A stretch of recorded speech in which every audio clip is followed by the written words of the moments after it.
Welcome to UK Business Show, UK's premier business show where we feature business thought leaders, high achievers, and industry experts. Today's episode is brought to you by World Outsourcing Solutions Limited, a company that specializes in helping executive business owners with virtual assistant services and business growth systems. Here's your host. Hello, everyone. Welcome to the show. Now, you're in for a treat today because I've got two successful business owners with me. Just to start with, Shelley, before we find out more about you and your business, what's the key takeaway that our listeners are going to get today from our discussion? Okay, thank you so much. So today I would like to encourage women, especially women that are coming out of abusive situations, to use entrepreneurship as an empowerment tool to build yourself, build your community, and build your family. So some important takeaways I like to leave with you today is one, things to look for, whether it's a spouse, in a relationship with a spouse or a business partner. Look for things like sabotage, like how you acquire your money. So pay attention to some of these things, what somebody might be trying to do something to your money or to close your account without your permission, that kind of thing. And also restricting you from using your own funds and so forth. Yes. Okay, yeah, sounds great. We will dig into that in a little bit more detail in a moment. But before we do, I have with me co-hosts for today, Thomas Rosenberg. Welcome, Thomas. Thank you, Trevor. Pleasure to be here. Great to have you with us. Now, Thomas has been a recent guest on the show. He was chatting with Yorkai a little while back about living a life on purpose. It's a really good discussion. Episode 446, for those that want to catch it, but not now. Stay tuned. We're going to chat with Shelley, but definitely recommend listening to it at one point. Thomas, maybe for those that haven't caught the episode yet, just share briefly about what you do. Sure. And thank you for the opportunity. I am a holistic leadership development coach, and I guide individual and team clients to align what they do with who they are and the experience they want to have. So that could be helping those who don't feel supported by their teams, or folks who are struggling to show up authentically at work or in life, and people who might not be achieving what they want. Yeah, such a key aspect. It's really good. No, it's good. So let me tell you about Shelley. Shelley Jarrett is the founder and publisher of SMJ Magazine, which is a magazine about business and lifestyle. She's also the producer of the award-winning documentary What About Us? She's got many talents. She's a consultant and a trainer and a social entrepreneur, passionate about bringing changes to gender-based violence, systemic racism, and various other women's issues. Welcome, Shelley. Thanks for joining us. Well, thank you for having me today. And so of course, my name is Shelley Jarrett, and I'm a multiple award-winning entrepreneur. I'm a women's advocate. I'm a podcaster. I'm also a documentary filmmaker. And I primarily work with women. I've been doing this for the past 20 years. Women that are coming out of abusive situations, of course, domestic violence situations. And now, since COVID, I have taken up the task of working with women because I've saw a lot of situations over COVID where women were trapped at home with their abusers. And so a lot of issues came out of that, especially economic abuse. So now I'm a stunt advocate for empowering women and also financial institutions, providing information and awareness around what to look for when a woman comes to the institution and she wants to have her separate account from her spouse. So different things like that, and also encouraging women to use entrepreneurship as an empowerment tool for healing themselves and to start their own businesses. So I do some business consulting and some business coaching and how you can have your own startups. Sounds really good. It's such a need out there as well. And it's the whole helping employees become employers, isn't it? By building startups in a way that frees them from economic abuse. Maybe just as we start to dig in, you touched on it already, but what are the sort of maybe 3 different signs that economic abuse is happening that people can be aware of? Yes, well, for example, like there's sabotage, like I said earlier, exploitation of your funds and not being able to have access to your money when you want it, because everything should be in agreement. You should see each and every paper that needs to be signed. Your name should always appear on that paper and should be able to make, agreements together. If somebody is doing something that you do not feel comfortable about, that is a sign that you should look for and immediately have some conversations around it, because these things are happening very prevalent now. Okay, yeah. Tell us about sabotage. What do you mean? What context would that be in? Yeah, just of different ways of how you acquire money. Say, for example, you both have to go to the bank to get, say, for example, a line of credit or something. Somebody may be able to take away your paperwork that you need to, or restrain it from you showing it to the bank manager that these are the things that you need, but they may take it away from you and you don't have access to it. So these are all little things that women should be looking for. And so they don't want you to have like a joint account with them, or come up with some story about, you might think that you have it together, but you don't have it, because they come up with tell some lies or some stories that you're not able to access your money and so forth. So those are different forms of sabotage that you need to look for. Or telling tales about you that is not true, it's not honest. Yes. Okay, no, that makes a lot more sense. Yeah. So Shelley, I'm curious if there's I feel like what you're asking also of these women who are survivors to advocate for themselves in a certain way. And what are there resources out there that would support their advocating for themselves? And also, are there signs or clues that they should be looking for that are ahead of like somebody saying, well, becoming aware, for example, that they can't have access to a line of credit because their name's no longer on the account? Like, are there clues that, like, hints ahead of that that would help? I think women should know that there are many resources available, a lot of education available. For example, you can Google if you don't understand something. Good old Google is there. Just key in economic abuse and a pile of stuff would come up of things to look for, things you need to do. But to speak to somebody like myself goes a little bit more in depth, because each situation is so different. And so one of the things we do, we provide all the resources. And like I said, try to educate the financial institutions that these are things that you need to look for, because this woman she may have to do things in secret in order to do it right, because there's somebody there trying to sabotage her or accounts or something like that. There's always signs that you need to look for to be involved in your business, especially in your business. And this can happen with, like I said, a spouse as well as a business partner. And it could be a female same-sex partner too. So all these things are things you need to look for, because people always want to have the idea to take advantage of the other persons because they feel they may not know what they need to do. But yeah, you get all information from Google, to be honest. Yeah. But it's just economic abuse. We all are aware of financial abuse, but economic abuse is a little even more subtle and more in depth, and you have to look for these little things, like, say, for example, a spouse taking away your credit card or running up your credit card without your knowledge, using your credit card without your knowledge. That's a form of economic abuse, or preventing you from making purchases that you may need. So these are little things that women need to know that's happened. Do financial institutions have ombudsmen, for example, that they could reach out to say, I'm trying to start this business, this is the experience I've had, and I would like to make sure, I just like their support so that they know that something behind the scenes is advocating for them?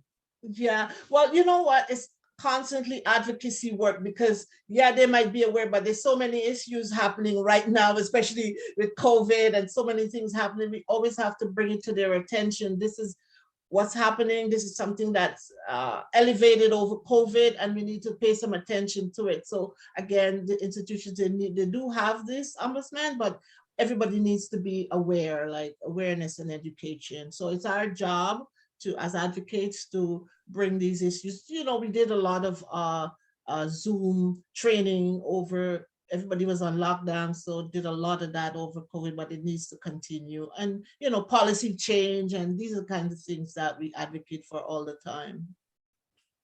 That's really good. Yeah. You're a voice of hope, aren't you? Hopefully in some ways, we hope that not lots of the people catching this episode are in that bad situation, but for anyone that is, or maybe they can start spotting signs of people they know, you're one of the people that can kind of offer support, help them with the resources, as you mentioned, through the training, through the consultancy and stuff. So that's really good. Yes. Kind of curious, what would be, for some of your clients and stuff, what would be like the first few steps to breaking free from the economic abuse? Well, abuse is several forms of abuse. Economic abuse is just one of it, because there's other, you know, emotional, psychological, different forms of abuse. So I start, because many women, sometimes it takes years to get healing. But I just want to encourage that, for economic abuse, these are some of the steps, these are some of the things you can do. I know sometimes it's very difficult for someone to leave, because depending on their situation, they may have children, they need to, you know, organize the kids in school, they may not want to move. There's a ton of different issues going on. So it's a matter of doing an assessment with that person and see if they're at that stage where they want to use this as a tool. So it's not every woman that is ready, and people are ready at different times. But for women who are not facing abuse, it's just, I go through the steps of startup with them, having a business plan, a marketing plan, you know, the different steps to having the business model if they want to start their own business, having a business name, and that those are some of the things, training that I go through with women. Yeah. Sounds really good. Yeah. So just to back up a moment, Shelley, I'm curious, you have multiple ventures, right? You've got your magazine, you've got the business consulting, you have your film making. So I'm curious, which was the first one and how did the others develop from there? Okay, so I'll just give you my little story. I left corporate about 10 years ago. I had no idea I was leaving, but at that time it was 2008 recession at that time. I don't know if you remember, there was a financial recession, and I've always been in the financial services. So I left that, and like I said, I was encouraged to do a women's entrepreneurial course at that time because of all these skills. And as you know, our skills are transferable. So I did that course, and that's what is able to allow me to do what I do now, to give back. One of the goals I wanted is to give back to women what I learned like 10 years ago. And so after I finished the course, I started an image consulting company because I love fashion and all that stuff.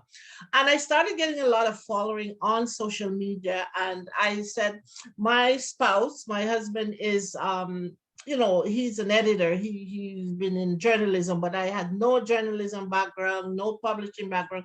And I said to him, well, I'm getting a lot of following on social media. I want to take this opportunity to a different platform. I would like to start a magazine. Would you like to be my editor? And he agreed, and the rest was history, because I started the magazine, had no idea what I wanted to do. I just knew I wanted to do something with image consulting and always working with women, of course. And then I said, I want lifestyle, and lifestyle is across the board: arts and entertainment, beauty and fashion, health and wellness, faith and community. That's quite broad.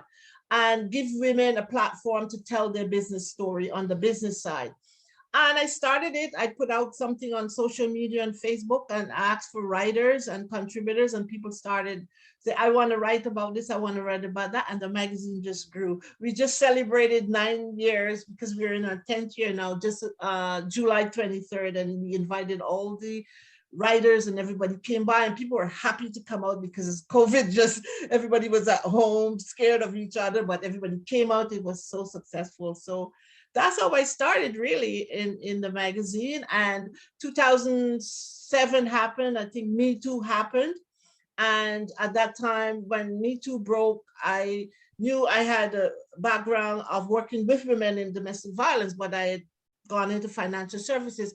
And I felt a sense of obligation having a media platform that we knew that there were women in our communities that were experiencing gender-based violence, but nobody wanted to talk about it because mainly the media dealt more with Caucasian women, women in the in the political arena, in the entertainment arena, and nobody were looking at our communities. So I took it onto myself. We interviewed 5 women who wanted to tell their gender-based violence stories, and it broke my heart when I read the stories. I said, oh my gosh, I got to do something about this. And I approached them and said, do you want to take this to a bigger platform? I had no film background, anything like that.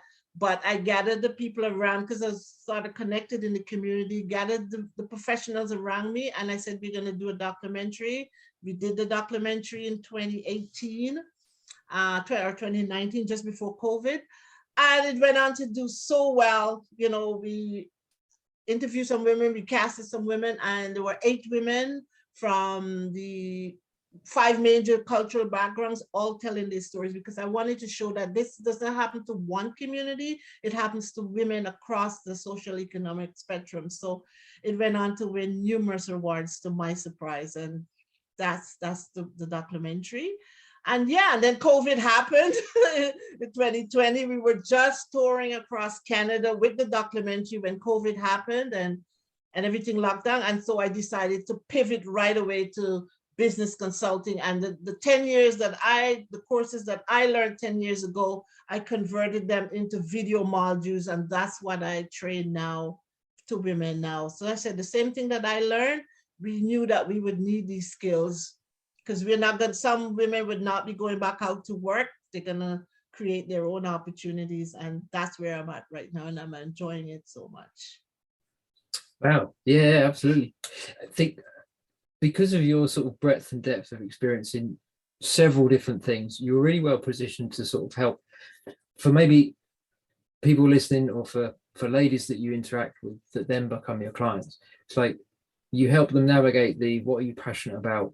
What would you like to do as a business? And because you've kind of got such experience, you're really good to be able to consult in lots of different ways with the knowledge that you draw upon from the path that you've walked, really, and what you're living as well. That's why it's so powerful. So well done. Sure. Congratulations on the magazine doing so well, and the documentaries as well. Thank you. If I might, I'm kind of curious. We've mentioned about some of the things that will help spot economic abuse. From obviously anonymize it, whatever, but any sort of examples from clients that you've helped that would sort of just help paint a clearer picture of what would be sort of some of the ways that you're helping them maybe recognize it and then sort of start to break free? For sure. Like I had one client that I worked with her, you know, way before COVID, and COVID, and you know, work with her, and she want to leave, but she could not leave her situation because like kids, you know, and so forth, and her husband would, you know, be good for 6 months, and then another 6 months he goes up. So she's not sure whether she wants to leave or not, but you know, through some counseling with her. And then, like I said, COVID happened, and her situation got relatively worse. And so I was able to work with her secretly, of course.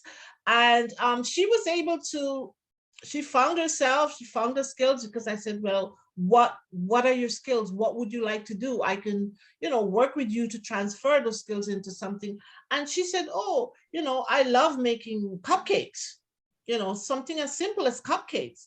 And we got on it, and I helped her to, you know, set up a name. I said, give it a name. What name do you love to have? She gave it a name, and she got a domain. She got a domain, and she said, you know, I walked her through how to do the business plan, what to look for. And she started her business. And, you know, the $500 she made, I was like so happy because I felt so inspired that this is somebody I knew where she's coming from. I know her situation, and she's able to empower herself to say, yes, I can, get out of this situation. Like, she's still with her spouse, but she's setting up something for herself that she knows maybe one day she will leave, because I can encourage her, I can give her the resources, but I can't make her leave. That is a decision that she has to make on her own, but I provide the resources, and I feel really inspired that she's being able to empower herself and realize that she does have gifts and talents and she can use it at any time she needs. So her first $500 is what inspires me to carry on doing what I do, because that's like it's a success story that I talk about, and she gave me permission. I won't mention names, but she gave me permission to to talk about her story, and that's what encourages me every day to help many, many more women. It's a process, right? But Absolutely. the resources are there and everything is there. Brilliant. Yeah. So I'm curious just on. So thank you for sharing that. It was just very inspiring story. Yeah. I'm curious, when should somebody call you? Because obviously you're very focused on women, particularly those who are struggling with an abusive situation. But how do they know that it's time to pick up the phone or send an email to Shelley? At any time. At any time. I'm very busy on Instagram and Facebook. I do a lot of lunch and learns.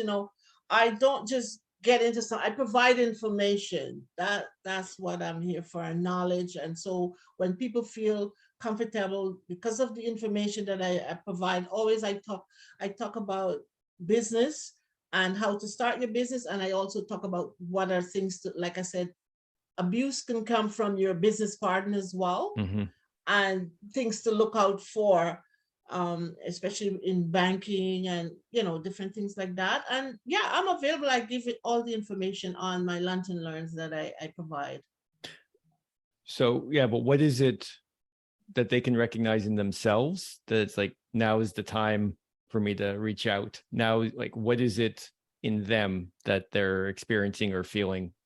Once they're looking for change, once they're looking for change, some women are having challenges with work right now. There's no work, or there's different work situations right now. And they say, well, why am I looking for work when I can start, I can reach out to Shelley and she can help me to start something on my own. It doesn't matter how long it takes. Just know that I'm available to help. And some of the webinars and that I do is like easy, accessible. I bring in all the experts because I don't know everything.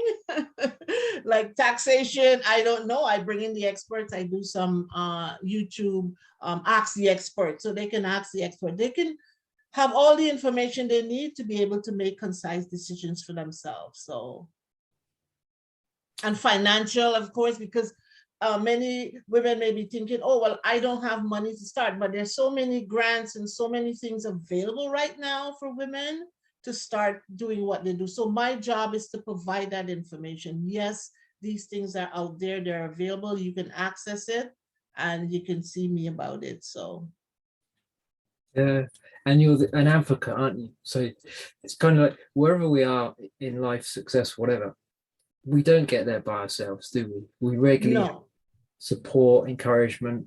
We learn from other people. At different times. That's kind of how it should be, isn't it? That's the best way to live. So the fact that you can kind of come alongside, find out, discern where they are, and then kind of work out what's the best process for them. That's really, yeah, well done. Yes. Let me just tap briefly. This is really good, really useful stuff.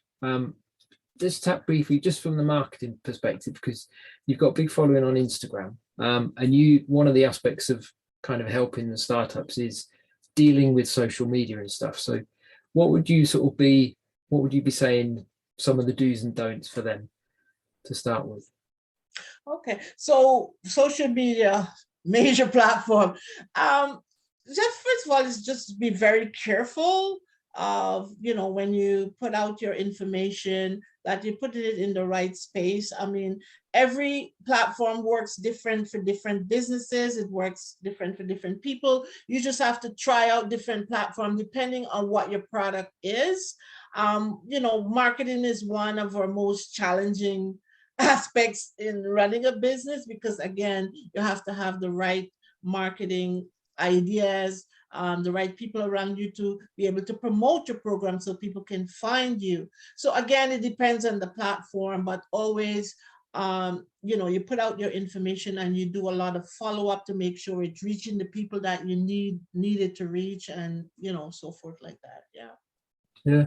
Okay. No, that's really good. I guess it's kind of like what you did with the magazine, isn't it? Something you're passionate about, you wanted to start, then you're getting a really good response. So yeah. Yes. So Yes. you know when you've kind of tapped the sweet spot of the people that you can really help the most, because that's what. Yeah, and I would say it's not easy work, but you got to be consistent with what you start something. You be consistent with what you're doing. If you find that you're too busy and you can't do it, there's always a lot of students around that are looking for intern positions, and they love to do, say for example, marketing. Contact them and they will do it for you if you find you got too busy. Because even I myself, so there's so many platforms and so many things to keep up with. You really have to get somebody to help you along who is, professional in that area, because like we said, we can't do everything, but we should stick to what we do best and leave the rest to other people that can, make you look good. And that's how we grew the magazine over the years. We stay consistent on social media. To date, we have over 3,000 subscribers. So and we also have an app, for the magazine, but it's been a journey, really. But without help, most times I said, if it wasn't for my husband, it'd be difficult to do. You really do need help, because you can't do everything. Yeah, and that's such a key thing. I think that's the sort of thing we need to be prompted and reminded of regularly, isn't it? Because it can be so easy to slip into, I need to do that, and it really is like you dilute what you're really good, your kind of superpower, because you're spread too thin doing things need to get done, but there's other people better situated. So that makes sense. That takes some of the pressure off, particularly if you're doing a startup as well, doesn't it? Yeah, that's really good.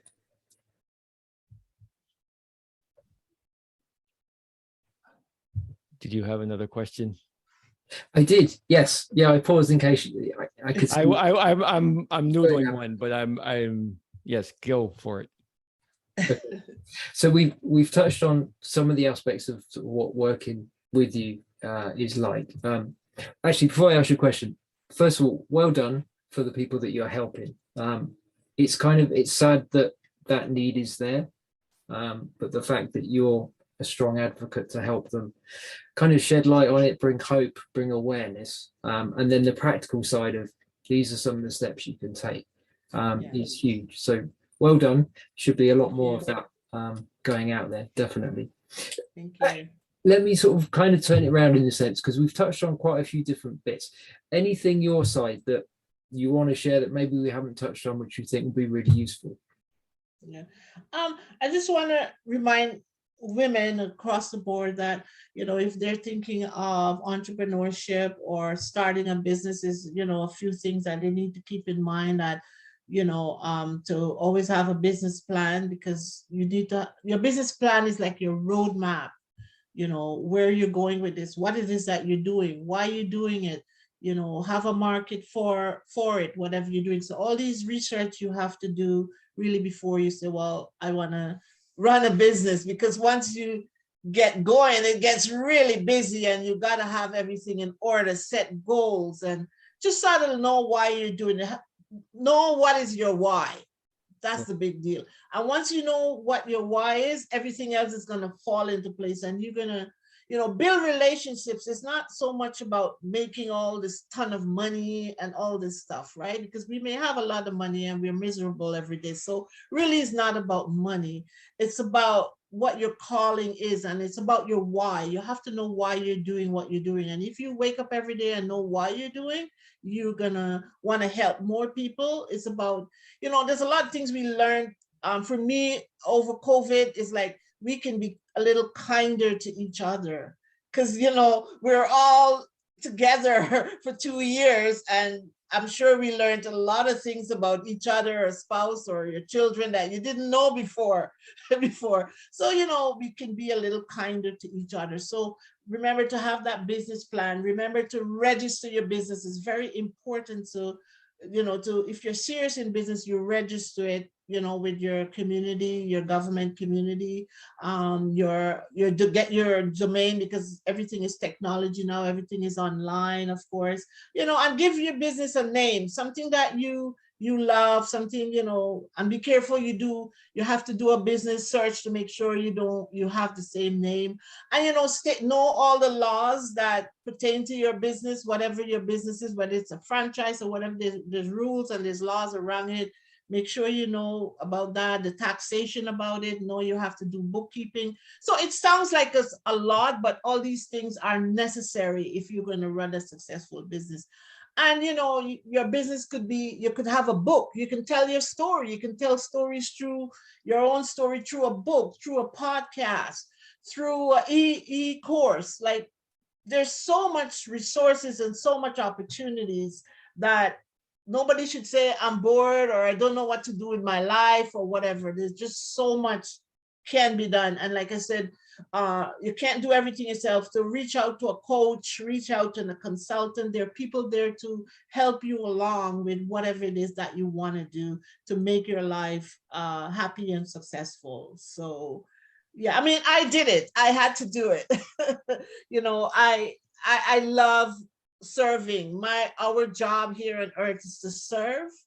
And once you find service is so enhancing, so empowering, it's like, how can I help you? And there's so many people that need help, and we also need help, right? So we all, is one hand help the other, and that's how we grow together and makes life interesting. Yeah, that's really good. I've got one other question, which I think will fit in a moment. But just on that, if people want to touch base with you, what's the best way to kind of connect and find out more? I am so easy to find, Shelley Jarrett in Google, but to be honest, I am mostly on Instagram. If you go to my Instagram, Shelley Jarrett 1, the letter 1 or number 1, and go to my link tree, just LinkedIn bio to my link tree, and my body of work is all in my link tree. Or you can just go to Linktree Jarrett S as in Sam, and people will find me. But Google is so easy, you'll see. And Google will take you somewhere else, so you'll find me. Absolutely. Yeah. There'll be, like, in the show notes for this episode, there'll be click they can link through. Yeah. I guess the first step is a conversation. If someone's in a scenario where they've listened to this and think, actually, yeah, there's some red flags that I've kind of been ignoring or thinking I have to live with, that's just the way life is. But now they're thinking, actually, it doesn't have to be like that. I kind of know what I want to do, but I need to get sort of some support and help to clarify and maybe take that forward. Yeah, that's really good. The conversation is kind of the first thing, really, isn't it? So that's really good. So one last question for me. I'll let Thomas have one as well, just before we wrap it up. But I know in some way we were chatting before we recorded, and for the moment, you've done really well with the award-winning documentary. You've sort of paused that activity more to help the other sort of passionate area that you're focused on, is kind of helping people come out of that abuse that we've been talking about. But cast your mind ahead. Whenever you have time again, what would your next documentary be about? Oh, wow. There's so many stories to be told. I would like to do a documentary on awareness of economic abuse and some of the things to look for, how the institutions and the community look at it, and just educating the community and financial institutions about it. So that's my next documentary, because we want to do like a trilogy, of course. Yep. And just looking at some basic community, just some little community documentaries, some short community documentaries about a specific area where I am. I didn't know that there were so many. This in Canada, there's a specific area that there are so many Black people live in that area, and I had no idea. And they've been living there for over 50 or more years. And I want to do just a little cultural, this is what's been happening over the last 50 years kind of documentary. Yeah. So mostly stories about our community and so forth. Yeah. Yeah, no, that's really good. And it's kind of the awareness is for people that are in the abuse, it's like aware that actually you can come out of it. But also I've not walked that path, thankfully. But I've kind of crossed paths with people that have. But for us that maybe are ignorant to some of the things that you shared before today, or just the whole experience, and sadly how vast that issue is across the planet, raising awareness, like we're coaches, we're consultants, we all understand the value of awareness. Until we're aware of something, we can't move forward. So that's really good, really good. Yeah, thank Thomas, you. Thomas, close us out. Yes, well, again, it's been a pleasure talking with you. Thank you so much, Shelley, for appearing on the show. It's been inspiring and insightful. And I'm curious, in 5 years' time, how many people would you have liked to have touched as clients? Hopefully thousands. Yeah. Maybe so. That's my goal. There's certainly the need out there, and as we've discussed, you're certainly well positioned to help a lot of people. So yeah, well done. Yeah. I echo what Thomas said. Thanks for sharing what you have. Yeah. Thank you for having me. No, you're welcome. You're welcome, definitely. And for everybody listening, whether you are in that bad place of abuse in one form or another, or you can start looking and thinking, actually, I'm starting to see things that make a bit more sense now, that something needs to change for somebody you know. If you're a business partner and you've realized actually, and not kind of giving people the same level of opportunity, then obviously that's something to look at and address. Pick one thing. I always encourage you to take action. You'll know that for everyone that's caught other episodes. But what's the one thing that you could start straight away to think about, to plan, to implement, that's really going to help your business and literally everybody that you interact with? Such a key thing. So we'll leave that with you. Just remember that we believe in you and we believe in your potential.